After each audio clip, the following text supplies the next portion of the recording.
ഒരു ദിവസം നൈറ്റ് എൻ്റെ ബേബീസിന് വെറും 3 മാസമൊക്കെ ഉള്ളപ്പോൾ ഞാൻ അവരെ ഫീഡ് ചെയ്യാൻ വേണ്ടി എൻ്റെ പാർട്ട്ണറുടെ അടുത്ത് നിന്ന് മാറി അവരുടെ അടുത്ത് പോയി കിടന്നു.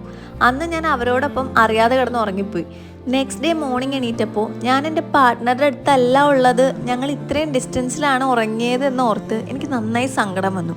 ഇത് വളരെ സില്ലി ആയിട്ടുള്ളൊരു കാര്യമായി തോന്നി. അതുവരെ എല്ലാ നൈറ്റും ഒരുമിച്ച് ഉറങ്ങി അടുത്ത ദിവസം മോർണിംഗ് അവരെ തൊട്ടടുത്ത് ചേർത്ത് പിടിച്ചുകൊണ്ട് എണീക്കുകയും ചെയ്തിട്ട് പെട്ടെന്ന് ഉണ്ടാവുന്ന ഈ ഒരു ചെറിയ ചേഞ്ച് പോലും നമ്മൾ ആ ഒരു സമയത്ത് ചിലപ്പോൾ അഫക്റ്റ് ചെയ്യും. പാർട്ട്നേഴ്സ് മാത്രമായിരിക്കണം ഫേസ് ചെയ്യുന്ന പേരൻസ് ആവുമ്പോൾ ഉണ്ടാവുന്ന ചേഞ്ച് വളരെ സഡൻ ആയിരിക്കും. അത് അക്സെപ്റ്റ് ചെയ്യാൻ കുറച്ച് സമയം എടുക്കുമെന്നും എനിക്കെന്ന് അറിയില്ലായിരുന്നു. എനിക്ക് അപ്പം ഉണ്ടായ ഇമോഷൻ കുറേ പേർക്ക് തോന്നിയിട്ടുണ്ടാവാം. നമ്മൾ പേരൻസ് ആയിട്ട് ഇരിക്കുമ്പോഴും എവിടേക്കോ പാർട്ട്നേഴ്സ് മാത്രമായിട്ട് ഉണ്ടായിരുന്ന നമ്മൾ മിസ് ചെയ്യും. സോ നിങ്ങളുടെ പാർട്ട്ണർ ആ ഒരു ഫേസിൽ ചെറിയ കാര്യത്തിന് പോലും സങ്കടം വരികയാണെങ്കിൽ ഇഫ് ഇതാണ് റീസൺ എങ്കിൽ അവർ മാത്രമായിട്ടുള്ള കുറച്ച് ടൈം സ്പെൻഡ് ചെയ്യും. കാരണം എത്രയൊക്കെ പേരന്റിങ് ജേർണി എൻജോയ് ചെയ്യുമ്പോഴും അവർ നിങ്ങളുടെ വൈഫും കാമുകിയും മാത്രമായിട്ടിരിക്കാൻ ആഗ്രഹിക്കുന്ന സമയം ഉണ്ടാവും.